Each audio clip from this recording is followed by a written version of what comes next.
dumako naman po tayo dito mga kababayan. Napakaganda po na itong tatalakayin natin. Ito pong Macabebe, Pampanga, lalo na po nakilasusi to. Ito pong Macabebe, Pampanga ay lubog na lubog. Bakit po? Kasi po meron po dito na congressman na nuknukan ng kakupalan. Alam ko, natatandaan nyo itong congressman na to. Ayan po ang Macabebe. Ayan po. Ayan po yung congressman nila. Oh. Ayan. Ito po ay bataan, ha? Ni Rodrigo Roa Duterte. Etong kupal na congressman na to. Ito po siya, mga kababayan. Iparinig ko lang po sa inyo. Ito siya. Ito yung nakasagutan ni BBM na nagmamagaling po itong kupal na congressman na to. Ha? Secretary Babe Singson, I'm saying this po in front of the Mayor of Candaba at lahat po ng 4 distrito. Hindi po kami papayag sa impounding po sa Candaba Swamp. That is a wrong concept and we are not going to allow that. Kita mo tong bataan ni Digong, nagmamayabang po. Kita nyo yung Macabebe ngayon, lubog, yung Pampanga, kasi dahil dito. At dyan po sa Candaba, dyan po nag-umpisa Hukbalahap movement. If you want a security problem, sirain niyo po yung hanap buhay po ng lahat ng mga magsasaka sa Candaba. Mag-walk out po kami dito. Kita mo, napakalupit. Tarantanga. Kaya po binabaha ngayon ang Pampanga dahil dito. Tarantanga. Kita mo nangyari. Katangaan mo. Excuse me. The total Candaba swamp is 2,000 hectares. Okay. Now, imbis na nababaha yung buong 2,000, like what's happening today? Sir, Candaba Swamp and impounding is not the problem. There are many problems that includes, number 1, subsidence po downriver. Number 2, I'm sorry? subsidence po or sinking of the land. But Opo. that's precisely what he was explaining. Tignan mo 2,000 ang Candaba. Ayaw niya pagalaw. At hindi na nga hindi na napuno na eh. So, hindi natin sa downriver sa inyo. Kaya nga hindi na bumababa yung tubig dahil puno na dito sa baba. Naiembudo po. Kaya nga, pero hindi, this is not something that we're doing intentionally. It is something that has happened because napakalakas ng ulan. Hindi po napakalakas ng ulan. Kita mo, marunong pa siya sa ulan, pusang inang to. Aray ko. Ayan po. Si Congressman TikTok girl. Napakalakas ng ulan dun sa taas, kaya bumaba yung tubig. Yes po, but the All right. water level was Let's, not abnormally high. instead of arguing about it, what do you suggest? Ito po ang suggestion ko. I will go, reasons, no? Sige na po, okay, excessive rain. Ang yabang, no? Ang yabang, kala mo. Napakagaling ng kupal na to.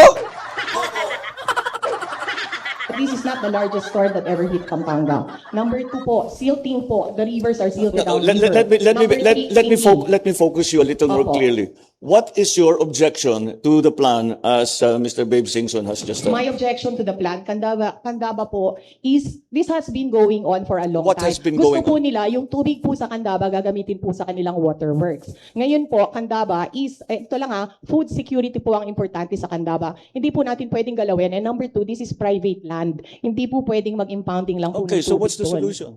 The solution po is to continue dredging, to check po on the flood control plan po of the Bulacan Airport to make sure makalabas po yung tubig. Having supervised And- and administered all these dredging projects all around the country, they are temporary and exceedingly expensive. Kita mo, sabi ng Pangulo, tanga ka, yung dredging, temporarily lang yan.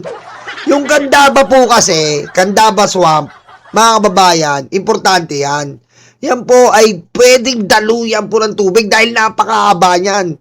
Pwedeng daluyan. Ayaw niya pagalaw, baka connected siya dyan, leche siya. Sir, meron po kaming Korean loan that's going to happen. So sana po matuloy po yun. Everywhere that we dredge, bumabalik din eh. Hukay ka ng hukay, tapos after 6 months, wala pang 6 months, puno na naman. Ang meron po namin is dredging with slow protection. That is the subject of our Korean loan. King ina, ang galing mo, ayop ka. Dapat ito presidente. Aray ko. King inan to eh. Dapat ito presidente, king inan to. The siltation does not come from the slope. The siltation comes from upriver. Totoo naman po yun. Oh, it's upriver dahil nakalbo na yung mga bundok natin. So bumababa ang topsoil and kahit na i-dredge mo, bababa pa rin 'yan. So that's the problem. Sir You cannot President. you cannot continue to dredge. Number one, I will tell you. First, it is a very temporary solution. It lasts for maganda na yung 4 to 6 months. Tapos magde-dredge ka ulit. Number two, napakamahal gawin. So, we cannot continue to do this as a solution na every season magde-dredge tayo. Malulugi ang buong gobyerno kung yan lang ang gagawin natin. Kita mo, natuto ka. Congresswoman na tanga. Aray ko. Di ba? How to find a long Ay, ano pala ito? Susi, ano ba to? Ano ba to, Susi? Ano ba to? term solution. Now, the Candaba swamp is not being proposed to be used as for one thing or another except as an impounding to keep the water up here na hindi bumababa. Hindi naman sisirain yung hanap buhay doon. Swamp na nga eh. Dadagdagan lang ng tubig. So I know you feel strongly about it, but I don't quite understand why. Ito lang po, no, sa Candaba Swamp po, this is very important. Food security po ang Candaba Swamp. Sa Candaba po, 3 plants 3 times a year. Pag linagyan niyo po yan ng tubig, dadagdag naman po ang rice import natin. In fact, the 4th District of Pampanga is the only rice-producing region right now in Pampanga. Pag i-impound niyo po yung tubig, wala na pong rice dito. Ayaw sa amin. Sir May President. we ask the Mayor of Candaba po to let us know. Ayan, I am the perfect. mayor O of yan. Candaba. O, The liga. project of the former secretary way back 2013. And those affected farmers, families, more than 9,000 in Candaba. Of that, 2,000. Di ba? Mayabang po itong ano na to eh. Tao na to. Eto po siya oh. Oh, ngayon, ayan po ah. Dito po siya magaling. Ayan oh. Dito siya magaling oh. Ayan oh. Oh. Lupit oh. Oh. Eto po magaling yan oh. Ang ulan, unti-unting Oh, teko, dito pala magaling to eh. Oh. Oh. Ang reyna ng Candaba. Aray ko. Kaya ayaw niya pala eh. Kaya ayaw pala eh. Oh. Reyna ng Candaba. Anong klaseng step to? Aray ko. Kaya ayaw niya pala eh, pagalaw yung Candaba eh. Kasi isa yung ano doon. Ha? Aray ko. Aray ko.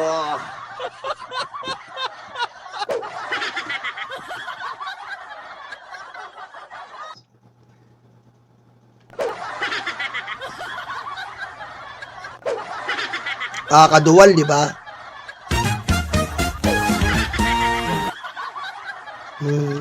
Lupit ng step. Parang minumura ka habang nagsasayaw eh. Pusang inan to eh. Kupal eh. Masyadong mapapel eh. Ba't hindi ka mag-dancing lesson na lang, leche ka? Pinapakailaban mo yung kay BBM eh. Mas marunong ka pa sa presidente. Tapos kung magsayaw ka, nakaka-open ka, leche. Aray ko. Mo bang maging safe sa tamang tao? Ito ang dapat mong gawin. First step, mwah. Second steps, mwah. Helmet, mwah. Mwah. Sabi nanay ko, hotdog, ang binili mo potlong, tapos nagreklamo nanay ko, nagalit ka? Okay, dumako na po tayo dito mga kababayan. Ayan po Dumako na po tayo dito sa lumalala pong problema ng mga guro, mga kababayan. Ito po ay lumalala na pong problema ng mga guro na kailangan talagang solusyonan at nagpapasalamat tayo sa ating Auntie Claire na sobra po talagang winindang at inano ang mga guro. Tingnan nyo naman po to Ito pong teacher Melchor. Tingnan nyo po itong Melchor.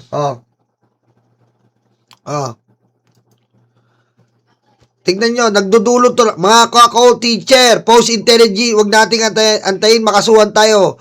Dahil sa ating mga opinyon, kumonsulta bago mag-post, madaming paraan para makapagpayag tayo na hindi nakokompromiso ang ating propesyon. Payong guro lang po, Teacher Nestor. Tingnan nyo ha. Ayan yung mga ano ngayon ng mga teacher na to. It is unjust to label teacher financially illiterate when systematic underpayment drives them to extreme financial measures. Teachers do not accept high interest rate loans or pledge their salary cards out of choice. Ayan po. Ayan po. Nagsalasarungat na. Oh.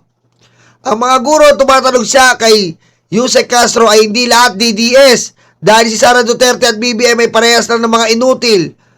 Ha? Sa kausapin ng mga guro at edukasyon, Profesor Gerardo Lanusa. Ayan po, UP Diliman. Oh. Ayan ha. Oh, ayan po yung mga yan ha. Oh. Oh.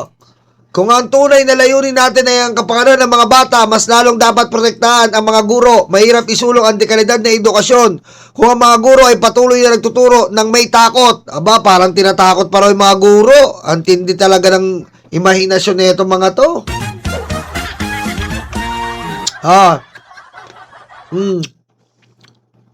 Ayan po, nagdadrama sila at dahil sa maling konteksto, abay nagdrama na. Aray ko. Oh, ayan po ang mga drama ng mga teacher. Oh. Tayong mga guro ay may responsibilidad na maging facilitator ng mas maayos na online discourse. Di pwedeng malatrol lamang ang ating online behavior. Oh, medyo tama to si Mama. Yung mga teacher kasi ngayon, no, maarte-arte. Yung mga DDS teacher. Oh. Nauso yung mga vloggers na anti-teacher. Ano gusto nyo ring mag-viral para paraan yan? Ano gusto namin mag-viral? Sadyang may mga DDS teacher na tanga. Aray ko. Diba? Paano hindi ka ba naman maaalarma? O, eto po mga kababayan. O, pakinggan nyo to. Panoorin nyo po ito. O, tingnan nyo. O. Morning everyone! Shout out kan! Pablo Job! Jack Cole! Gina Cole! Aray ko. Galing. Nasa likod pa yung estudyante. Nasa likod pa yung estudyante ha. Ulitin natin. O, tingnan nyo ha. Nasa likod pa yung estudyante. O. Morning everyone! Shout out kan! Pablo Job! Jack Cole! Oh, kita mo? Pablo Job, Jack Cole, tontuwa si teacher, parang hindi nila alam. Parang hindi nila alam, parang akala mo, hindi nila alam. Ano kayo, virgin? Baka dumating po ang pagkakataon, mapalitan si Dr. Jose Rizal. Ang maging national hero natin ay si Pangulong Duterte. Aray ko. Ano ang gagawin mo kapag nalaman mong may kapatid ka sa labas? Papasukin ko.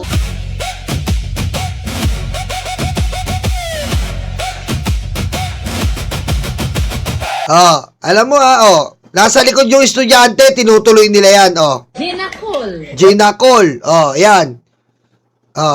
Gina Cole, nandiyan yung estudyante, tontuwa pa. Tinuloy nila yan, Augusta Mood! Ping Hermoko! Tingnan mo. Abdul Tamud, finger mo ko. Galing. Aray ko. Tama si Yusik Claire, sabi ko sa inyo mga karayuma eh. Aray ko. Namaga Fokiko! Namaga Pokiko. Alam nila yan. Parang Fokiko! Saan sila mga kan? Foreigner! Kandok Fokiko! May Tolpo Fokiko! May Kamot Fokiko! Kita mo? Asip naman hindi nila. Teacher, hindi mo alam yan? Hindi mo nararamdaman, hindi mo natutunugan na bastos? So, ganun kabobo yung mga teacher natin? Aray ko. Ganyan nakabobo?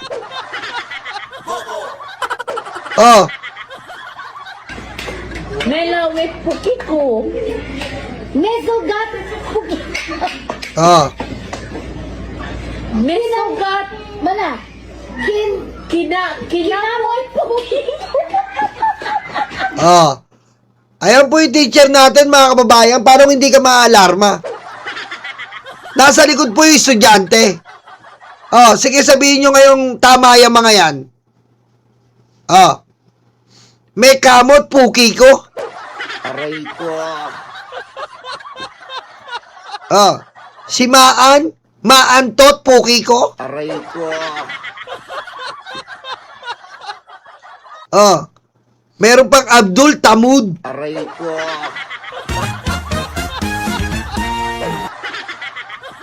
Alam ka namang hindi pa nila alam yan, natatawa nga sila eh.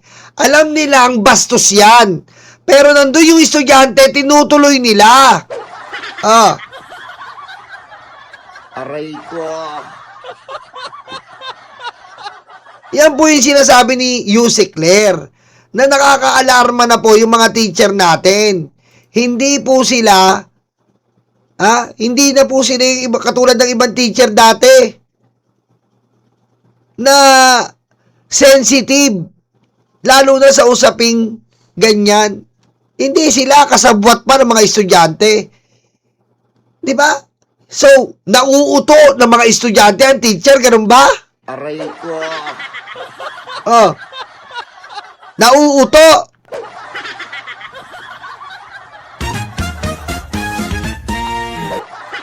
Oh. Pero mo, tignan nyo, ano naman mga salita yan, oh. Tignan mo, parang di ka ma-high blood, oh. Morning everyone! Shout out kan! Pablo Job! Oh, Pablo, pero mo, hindi ka pa maano yan. Alam nyo naman bastos yan. Nasa likod nyo yung estudyante. Oh, Jack Cole! oh. Ayan pa, ibusin tanga ka, hindi mo alam yung jackal.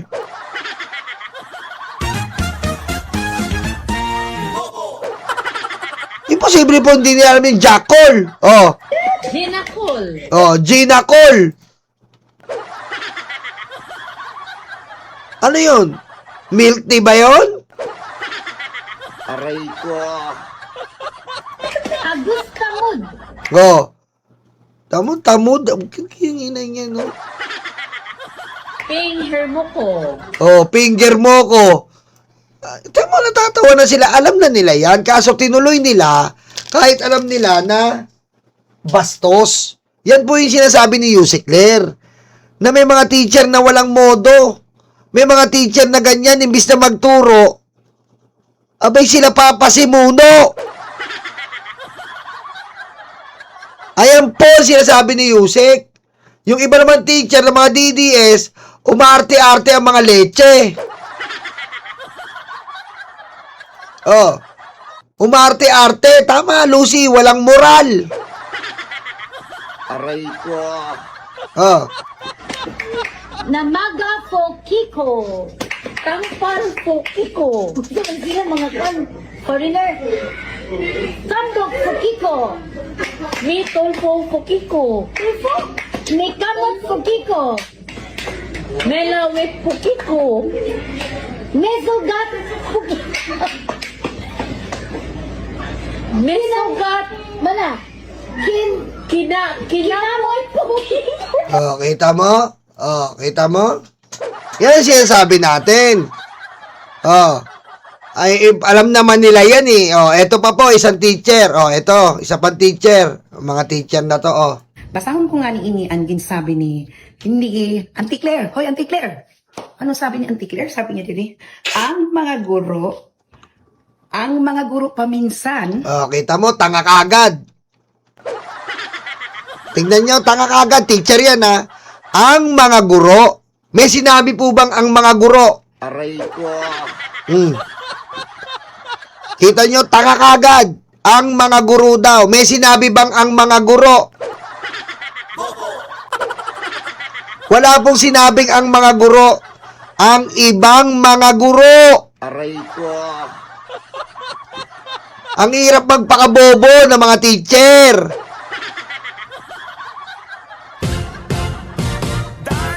Diba? Ang hirap. Pilitin nyo magpakabobo. Sige. Sarap na. Basahon ko nga ni ini ang ginsabi ni hindi Auntie Claire. Hoy, Auntie Claire. Ano sabi ni Auntie Claire? Sabi niya dili, ang mga guro paminsan. ang nagtuturo sa kanilang mga estudyante kung paano maging walang modo. Hoy, Auntie Claire! Para mo malaman, kahit saan ka mag-survey, walang guro na nagtuturo sa mga estudyante para maging walang modo, no? Para yan sa magulang. Kita mo? Alam mo, ang hirap maging DDS na teacher, tatanga-tanga talaga eh. Parang magulang lang yan. Walang magulang na nagtuturo para maging masama ang kanilang mga anak. Isa kang teacher. Teacher ka ng iyong mga anak. Tinuruan mo ba yung mga anak mo na maging walang modo? Ay, naku, Auntie Claire. Hoy, Auntie Claire. Anong ginagawa mo sa mga teacher? Parang nilahat mo na kami na ang tinuturo namin sa school ay para maging masama ang estudyante. Sarap. Basahon ko nga ni... Kita mo? Yan po, ang lala, di ba? Kung yung simpleng ang ibang mga guro ay hindi maintindihan ng ating mga guro, abay putek, ang lala na ng edukasyon sa Pilipinas. Ang daming tanga-tangang teacher! Patayin mo si BBM. No joke.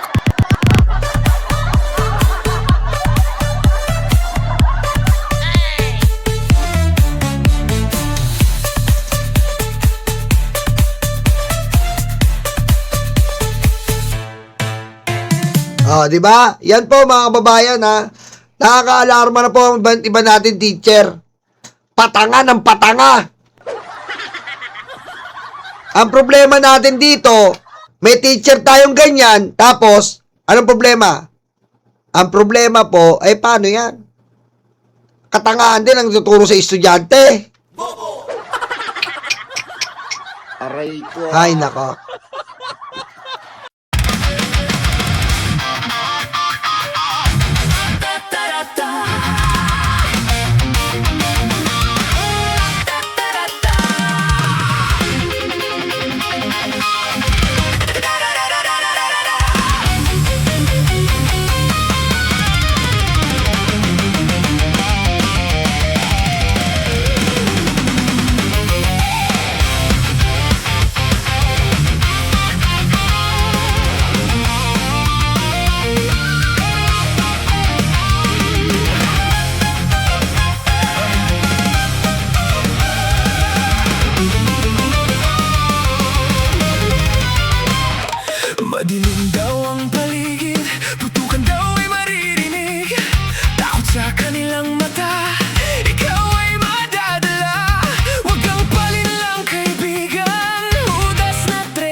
isip, taong bayan hindi nadinig. 10 utos kaibigan, huwag magnakaw sa tao.